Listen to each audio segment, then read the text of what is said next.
नमस्कार दोस्तों, आप सबों का मेरे YouTube चैनल जय श्री राम पर स्वागत है। दोस्तों, आज मैं आप सबों को सावन मास की एक लड़की और उसके भाई की बहुत ही दुख भरी कथा सुनाने जा रही हूँ। दोस्तों, ये कहानी बहुत ही भावुक करने वाली एवं प्रेरणादायक है। इस कहानी से आपको बहुत कुछ सीखने को मिलेगा, इसलिए इस कहानी को पूरा ज़रूर सुनें और वीडियो में जाने की कैसे एक पिता ने अपने ही पुत्र के मार करके उसको बोटी बोटी करके उसके मांस को पका करके भोजन करता है, फिर उसका मरा हुआ बेटा कैसे तोता बन जाता है। तो दोस्तों, आप सभी से निवेदन है कि कहानी सुनने से पहले चैनल को सब्सक्राइब एवं शेयर ज़रूर करें। तो दोस्तों, आइए सुनते हैं ये कहानी। किसी गांव में एक ग्वाला अपनी बीवी और बच्चों के साथ रहता था। उसकी एक बेटी और एक बेटा था। वह ग्वाला था, इसलिए उसके पास बहुत सारे गाय और बछड़े थे। वो गाय को चराने जाता और दूध दही घी बेचकर ही अपने परिवार का पालन पोषण करता था। वह जितना भी कमाता था उसकी पत्नी उतना में ही संतुष्ट थी और अपने बच्चों को पाल रही थी। एक दिन उसकी पत्नी बहुत बीमार हो जाती है और उसकी मृत्यु हो जाती है। अब ग्वाला के ऊपर ही अपनी दोनों बच्चे की जिम्मेवारी आ गई। कहते हैं, अगर पिता मर जाए तो माँ अपने बच्चों को सही तरीके से पाल लेती है, लेकिन एक पिता ऐसा नहीं कर पाता। उस ग्वाले को भी बहुत परेशानी हो रही थी। जब वह गाय चराने जाता तो अपने बच्चों के लिए भोजन नहीं तैयार कर पाता। बच्चे अभी छोटे थे। कुछ समय ऐसे ही बीत गया। फिर ग्वाले ने अपने बच्चे के भरण पोषण के लिए शादी कर ली।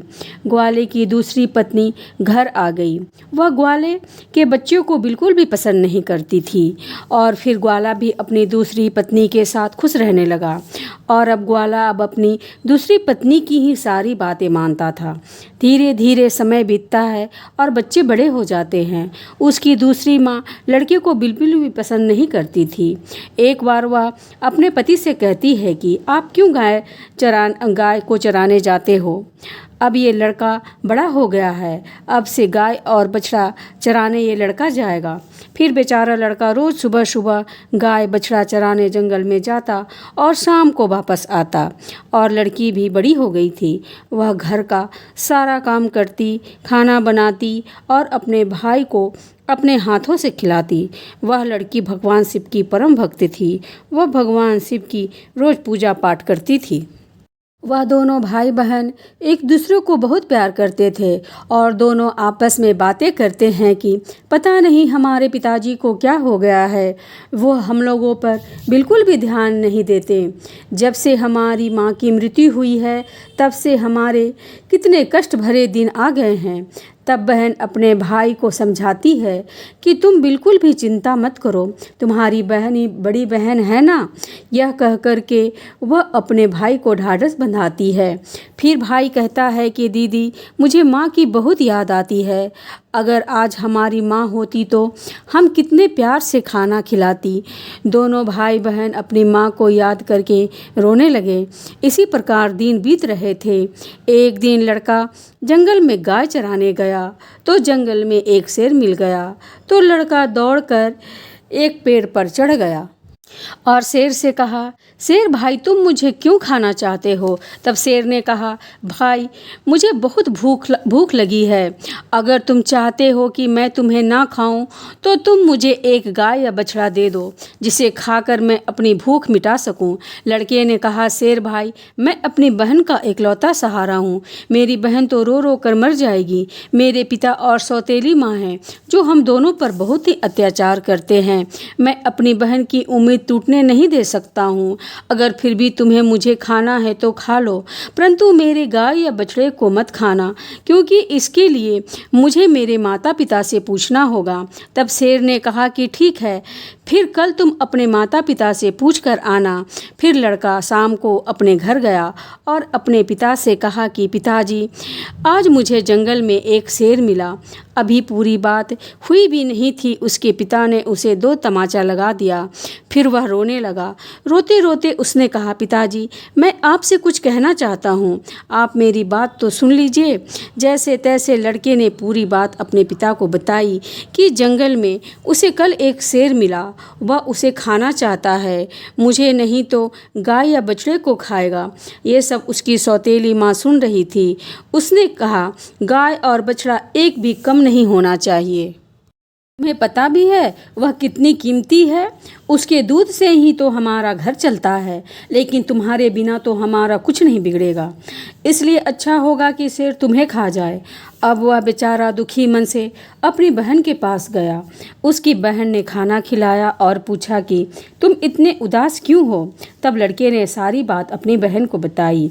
फिर उसकी बहन उसे समझाने लगी कि तुम तो मेरी ज़िंदगी के आधार हो भाई, मैं तो तुम्हारे बिना अपनी ज़िंदगी सोच भी नहीं सकती। अगर तुम्हें कुछ हो गया तो मैं भी जी नहीं सकूंगी, इसलिए तुम जंगल जाना और एक बछड़ा शेर को खाने को दे देना। यदि गाय जिंदा रहेगी तो दूसरा बछड़ा आ जाएगा।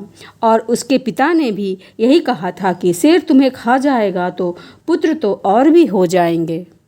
यह सारी बातें बहन ने सुन ली थी तो भाई ने कहा, ठीक है। फिर वह दूसरे दिन जंगल में गया तो शेर उसका इंतजार कर रहा था। शेर ने कहा, कहो, तुम अपने माता पिता से आज्ञा लेकर आए हो, क्या मैं तुम्हें खा लूं? तो लड़के ने सारी बात शेर को बताई और कहा, मेरी बहन ने कहा है कि तुम एक बछड़े को खा लो। फिर शेर एक बछड़े को लेकर के गुफा की ओर चला गया और फिर लड़का खुशी खुशी अपनी गाय चराने लगा और शाम को अपने घर आ गया।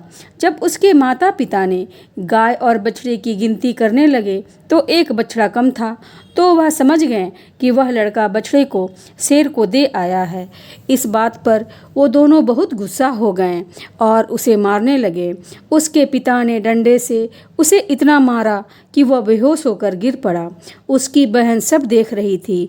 उसे बहुत बुरा लग रहा था, लेकिन वह कर भी क्या सकती थी। जब उसके माता पिता चले गए, उसकी बहन उसे उठा कर के कमरे में ले गई और उस पर पानी छिड़का मारी। होश में आने पर उसे पानी पिलाया और खाना खिलाई। दोनों भाई और बहन बहुत देर तक रोते रहे। फिर बहन ने कहा, भाई, अब तुम्हारा यहाँ रहना खतरे से खाली नहीं है। मेरे पास माँ की यह निशानी, यह अंगूठी है। तुम यह अंगूठी पहन लो और यह घर छोड़कर चले जाओ। तुम जीवित रहोगे तो मुझे आशा रहेगी कि हम कभी न कभी ज़रूर मिल जाएंगे। भाई की समझ में सारी बातें आ रही थी। लड़के ने कहा, बहन, तुम ठीक कह रही हो, लेकिन मैं तुम्हें यहाँ अकेले छोड़कर कैसे चला जाऊँगा? तुम पर भी तो कितना अत्याचार करती है माँ, सब काम तुम्ही से कराती है और तुम्हें मारती पीटती भी है। तब बहन ने कहा, भाई, अगर तुम ठीक रहोगे तो मैं सब सहन कर लूँगी, लेकिन तुम यहाँ से चले जाओ। भाई फिर वह अपनी बहन की बात मान लेता है और एक धागा उठाता है और अपनी बहन की कलाई में बांध देता है और कहता है, बहन, यह मेरी निशानी है। जब भी हम मिलेंगे तो यह देखकर एक दूसरे को पहचान लेंगे। तुम ये धागा टूटने मत देना। बहन ने कहा, ठीक है। जब भाई और बहन बातें कर रहे थे, उसकी सौतेली माँ सब बातें सुन रही थी। तब मन में सोचने लगी, अच्छा रुको, मैं तुम लोगों को मज़ा चखाती हूँ। फिर रात को सौतेली माँ ने अपने पति से कहा कि मुझे तो इस लड़के का मांस खाना है। तब उसके पति ने कहा, ठीक है, जब तुम्हारी ज़्यादा इच्छा हो रही है तो मैं अभी इसका मांस लेकर आता हूँ। बाप इतना निर्दयी और कठोर हृदय का हो गया कि अपने ही बेटे को उठाया और बाहर ले गया और तलवार से उसके छोटे छोटे टुकड़े कर दिए। फिर टुकड़े को लेकर अपनी पत्नी के पास लेकर आया और कहा, ये लो और खा लो जितनी तेरी इच्छा है। फिर उस टुकड़े को उसने रसोई घर में पकाया। फिर उसने एक थाली अपने लिए और एक अपने पति के लिए लगाई। तभी उसके मन में विचार आया कि बहन और भाई का बहुत ही गहरा प्यार है, तो बहन को भी उसके भाई का मांस जरूर खिलाना चाहिए। तो उसने बहन को बुलाया और एक थाली में उसके लिए भी लगाई और कहा, खाओ। फिर वह सोचने लगी कि इतने प्यार से माँ ने तो कभी खाना नहीं खिलाया, ज़रूर कोई बात है। जब वह खाना खाने लगी तो बहन ने देखा कि उसकी थाली में वही उंगली है जिसमें वह अंगूठी थी। बहन तुरंत समझ गई, क्योंकि सुबह से वह अपने भाई को खोज रही थी, लेकिन वह उसे कहीं नहीं दिखाई दे रहा था। उसका शक यकीन में बदल गया। वह अंगूठी देखते ही हैरान हो गई और अंदर जाकर जोर जोर से रोने लगी और भगवान शिव से कहने लगी कि हे भगवान, ये क्या हुआ? इन लोगों ने मेरे भाई को मार डाला। अब तो मैं बिल्कुल अकेली रह गई। और वह रोए जा रही थी। तभी उसे बड़े बूढ़े की बात याद आ गई कि किसी भी इंसान की मुक्ति तब तक नहीं होती जब तक उसकी अस्थियां नदी में विसर्जित नहीं होती। उसने सोचा, मेरे भाई की अभी मुक्ति भी नहीं होगी, ये लोग तो उसे मार कर खा गए। तभी उसने वह उंगली उठाई और चलते चलते एक नदी के किनारे पहुंची और वह उस उंगली को हाथ में लेकर जोर जोर से रोने लगी। वह भगवान को याद कर रही थी, क्योंकि वह लड़की बहुत ही धार्मिक थी। रोज भोलेनाथ की पूजा पाठ किया करती थी, सोमवार का व्रत रखती थी और भगवान से हमेशा यही प्रार्थना करती थी कि हे भगवान, मेरे भाई की रक्षा करना। उस दिन भी वह रोते रोते कह रही थी कि हे भगवान, मेरा इस संसार में कोई नहीं है। एक भाई ही था जिसे भी तुमने ले लिया। माँ को तो पहले ही छीन लिया था। अब मैं किसके सहारे जीवित रहूँगी? मैं भी इसी नदी में कूद करके अपनी जान दे दूँगी। फिर उंगली उसने नदी में डाली और भगवान से प्रार्थना की कि हे भगवान, मेरे भाई को मुक्ति देना। वह जहाँ कहीं भी हो, उसकी आत्मा को शांति मिले। फिर वह जैसे ही नदी में कूदने लगती है तो उसने देखा कि जो उंगली उसने नदी में डाली है वह उंगली तोता बनकर नदी से निकला और उड़कर नदी के पास वाले वृक्ष पर जा बैठ गया। फिर तोते ने कहा कि बहन, तुम क्यों दुखी होती हो? बहन, मैं तुम्हारा भाई हूँ। बहन, तुमने बहुत अच्छा किया कि तुमने मेरी उंगली इस नदी में डाल दी। इससे मेरी आत्मा की मुक्ति हो गई और मुझे तोता का जन्म मिल गया। फिर वह तोता कहता है, बहन तुम चिंता मत करो, मैं तोता बनकर भी तुम्हारी हर तरह की मदद करूँगा। हम दोनों आपस में सुख दुख की बातें किया करेंगे। यह देखकर बहन बहुत खुश हुई।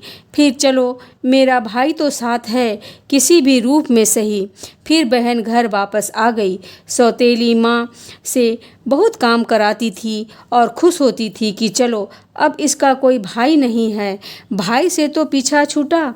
लेकिन लड़की जल्दी से अपना काम पूरा करती और बाग बगीचे में जाती। वहाँ उसका भाई उसका इंतज़ार करते रहता। दोनों भाई बहन खूब सारी बातें करते और भाई अपनी बहन को अच्छे अच्छे फल खिलाता। सावन का महीना चल रहा था।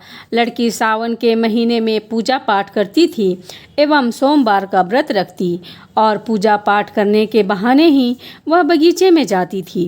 भाई ने बहन से कहा, बहन तुम चिंता मत करना, अगर माँ पिताजी तुम्हें यहाँ आने ना दे तो मैं घर के पास किसी डाल पर बैठ जाऊँगा। फिर हम दोनों खूब सारी बातें किया करेंगे। फिर उनकी बहन बहुत खुश हुई और मन में कहने लगी, हे भोलेनाथ, आपने मेरे भाई को मेरे पास भेज दिया, आपका बहुत बहुत धन्यवाद। फिर वह बहुत खुश रहने लगी और रक्षाबंधन का त्यौहार आने वाला था। तो भाई ने सोचा कि मुझे अपनी बहन के लिए कुछ करना चाहिए। यदि मेरी बहन वहाँ पर निर्दयी लोगों के साथ रहती है तो कहीं जो उन्होंने मेरे साथ किया वही मेरी बहन के साथ ना कर दे। मुझे उनसे बदला लेना होगा। फिर उसने भगवान शिव से प्रार्थना की कि हे भगवान, मेरी बहन की रक्षा करना। फिर वह एक लोहार के पास पहुंचा। लोहार से तोता ने कहा, पिता ने मारा, माँ ने मरवाया, बहन सरासर रोई थी, मैं हरिहर तोता बन उड़ा। फिर वह लोहार कहने लगा, तुम क्या कह रहे हो? मुझे तो कुछ भी समझ में नहीं आ रहा है। फिर उसने उसी बात को दोहराया, पिता ने मारा, माँ ने मरवाया, बहन सरासर रोई थी, मैं हरिहर तोता बन उड़ा। तोते को बोलता हुआ देखकर उसे उसकी बात सुनने का मन हुआ। वह लोहार कहता है कि तोता, तुम क्या कहना चाहता है, खुलकर बताओ। तब तोते ने सारी बात लोहार को बताई। लोहार तोतों की बात सुनकर कहता है कि तुम्हारी कहानी तो बहुत ही दुख भरी है। तुम्हारी कहानी सुनकर के मुझे तो रोना आ रहा है। तुम बताओ, मैं तुम्हारी किस तरह से मदद करूं? अगर मैं चाहूँ तो मैं तुम्हारे लिए अपनी जान भी दे सकता हूँ। तब तोते ने कहा, मुझे कुछ नहीं चाहिए, बस तुम मेरे लिए एक ऐसा कटार बना दो जो तलवार से भी तेज हो। तब लोहार ने कहा, ठीक है भाई। फिर लोहार ने कटार बनाई। तब तोते ने कहा, इस कटार को मेरे पंखों में छुपा दो। फिर लोहार ने कटार को तोते के पंखों में छिपा दिया। फिर तोता वापस पेड़ पर आ गया। उसने अपनी बहन को कुछ नहीं बताया। उसकी बहन उससे मिली, बातें की, साथ में भोजन किया और वह घर वापस चली गई। अगले दिन तोता एक सोनार के पास गया और सोनार से भी वही बातें कही कि बाप ने मारा, माँ ने मरवाया, बहन सरासर रोई, मैं हरिहर तोता बन उड़ा। सोनार ने कहा कि तुम क्या कह रहे हो, मेरी कुछ समझ में नहीं आ रहा है। फिर से वह तोता वही बात कहने लगा। सोनार को भी उसकी बातें जानने की इच्छा हुई कि ये क्या कहना चाहता है। सोनार ने तोते से कहा, तुम मुझे सीधे सीधे बताओ, तुम क्या कहना चाहते हो। तो तोते ने सोनार को भी अपनी सारी बातें बता दी। सोनार भी तोते की बातें सुन करके बहुत दुखी हुआ। सोनार को उससे बहुत हमदर्दी हो जाती है और सोनार भी उसकी बातें सुनकर रोने लगता है। फिर सोनार कहता है कि बताओ, मैं तुम्हारी क्या मदद कर सकता हूँ। तो तोते ने कहा, भाई, रक्षाबंधन आने वाला है, मैं अपनी बहन को कुछ सोने के गहना देना चाहता हूँ, तो तुम मेरी बहन के लिए कुछ गहने बनवा दो। सोनार ने कहा, बस इतनी सी बात है, तुम बताओ तुम्हारी बहन के लिए क्या क्या बनाना है। फिर सोनार ने उसकी बहन के लिए कुछ गहने बना दिए। तो तोता ने उसे बहुत धन्यवाद दिया और कहा, सोनार भाई, तुम ये गहने मेरे गर्दन में डाल दो। सोनार ने वह गहने उसके गर्दन में डाल दिया। फिर तोता उड़कर उसी पेड़ पर आ गया जिस पेड़ पर वह रहता था। उसी पेड़ के खोल में तोते ने उस जेवर को छुपा दिया। फिर जब रक्षाबंधन का त्यौहार आया और उसकी बहन राखी बांधने आई तो दोनों भाई बहन बहुत खुश हुए। तोते ने सारे गहने अपने बहन को दे दिए। गहने पहनकर बहन बहुत खुश हुई। फिर उसने पूछा, भैया, ये गहने तुम्हारे पास कहाँ से आई? मेरा एक दोस्त है, उसने मुझे ये बना कर दिया है। फिर बहन खुशी खुशी घर चली गई। जब सौतेली माँ ने उसे गहने पहने हुए देखा तो वह जल भुन गई और उसे मारते हुए बोली, कलमुही, तुमने गहने कहाँ से चोरी किए हैं? तब उसने कहा, माँ, ये गहने हमने नहीं चुराए हैं, ये तो मेरे भाई ने मुझे दिए हैं, जो एक तोता है। वह अपनी सौतेली माँ को पूरी बात नहीं बताती है कि उसका भाई ही तोता बन गया है।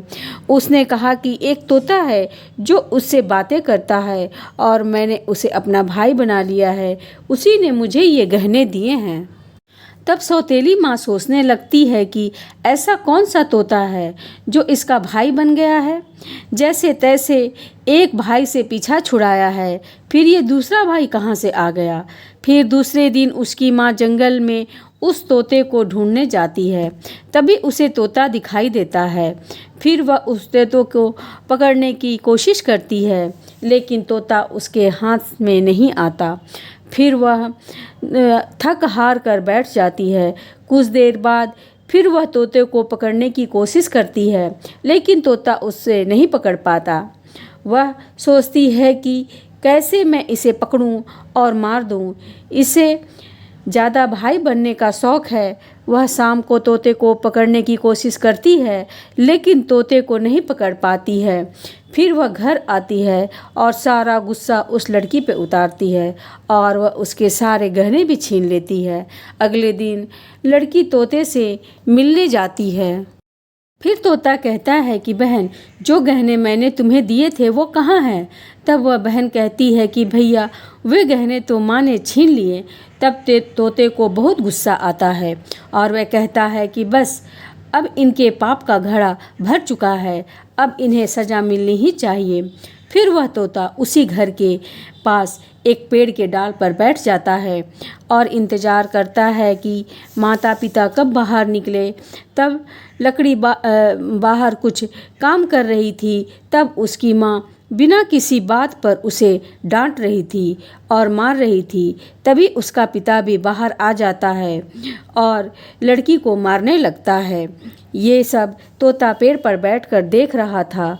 उससे ये सब कुछ देखा नहीं गया और वह अपनी सौतेली माँ और बाप पर झपट पड़ा।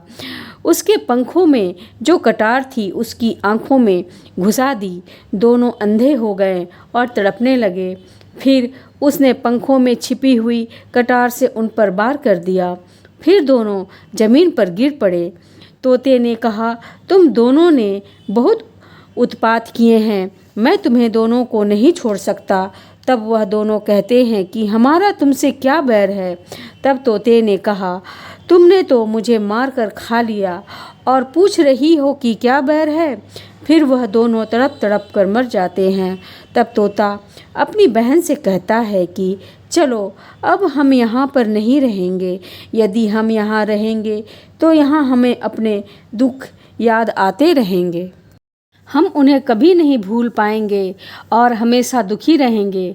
तो उनकी बहन कहती है कि हाँ भाई, अब हम यहाँ नहीं रहेंगे, हमें ऐसी जगह रहेंगे जहाँ हम दोनों को कोई अलग ना कर सके। फिर वहाँ से चल देते हैं। दोनों चलते चलते एक मंदिर में पहुँच जाते हैं।